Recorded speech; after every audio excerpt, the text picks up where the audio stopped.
Bienvenidos a un nuevo capítulo de Historia. Hoy damos un vistazo a la historia reciente de Bolivia con elecciones locales a la vista el próximo 11 de abril y su expresidenta interina Yanine Áñez en prisión. El país andino intenta salir de una más de las crisis que han caracterizado su turbulenta historia política y social en el último siglo.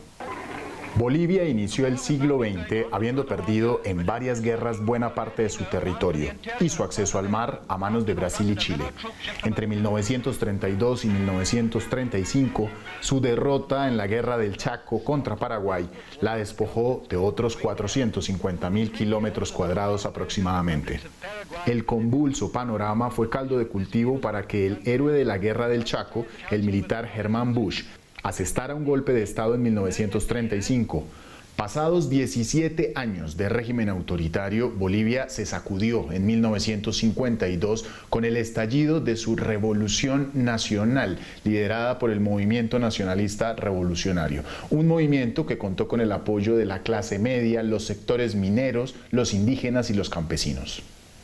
El movimiento nacionalista revolucionario condujo a Bolivia a un periodo de progreso social y de modernización política luego de tantas batallas perdidas y de décadas de inestabilidad.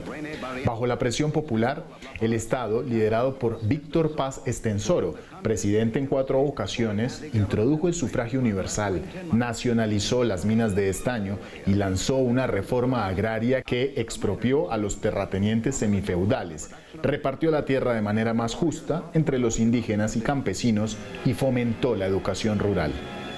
Hasta que en 1964 otro golpe de Estado puso fin a ese periodo. Bolivia entró nuevamente a una etapa de dictaduras, esta vez en gobiernos intermitentes repartidos entre René Barrientos y Alfredo Obando. Un nuevo golpe de Estado ocurrió en 1971, encabezado por el coronel Hugo Banzer. En sus 7 años al mando, Banzer fue bastante más represivo que sus antecesores, al punto de suprimir el movimiento obrero, despojarlo de sus derechos civiles y militarizar las minas del país.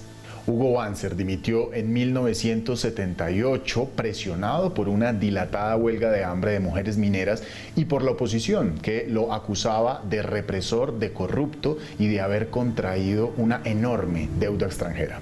Lo reemplazó una junta militar que se mantuvo por 4 años antes de ser derrocada en 1982. En aquel año, Bolivia comenzó una serie de gobiernos democráticos en medio de una crisis económica severa. Cabe recordar que para 1984, Bolivia sufría una hiperinflación superior al 20.000% anual, producto en buena medida al profundo endeudamiento internacional. El desempleo aumentó del 20 al 30% y llevó al despido de 23.000 mineros estatales. Además, los salarios disminuyeron un 40% en un lapso de 2 años. Para finales de la década de 1990, la calidad de vida de la mayoría de habitantes en Bolivia rayaba en la miseria. El descontento social estalló en violentos levantamientos populares como el ocurrido en Cochabamba en el año 2000 por la privatización del abastecimiento de agua potable. Quien fungía como presidente era de nuevo el exdictador Hugo Banzer, en una Bolivia con huelgas, cortes de carreteras y enfrentamientos entre el ejército y las comunidades indígenas y campesinas. Contando a Banzer, que renunció en el 2001, en un plazo de 4 años, se sucedieron 5 presidentes. La inestabilidad política, la renuncia en bloque de los ministros que no sabían cómo recomponer la economía, los impuestos a los salarios y la controversia por la exportación de gas natural exacerbaron el sentimiento insurrecto de las comunidades indígenas. Para las elecciones de 2006, el creciente movimiento indígena logró una victoria. Ante el hastío de 2 décadas de partidos políticos neoliberales, fue elegido por una mayoría absoluta del 60% el líder sindical cocalero Evo Morales, el primer indígena en gobernar el país bajo la bandera de su partido, el Movimiento al Socialismo Más. Morales rápidamente nacionalizó la industria de hidrocarburos y contó con la suerte de recibir mayores ingresos por las exportaciones de gas, a razón de un alza del precio internacional.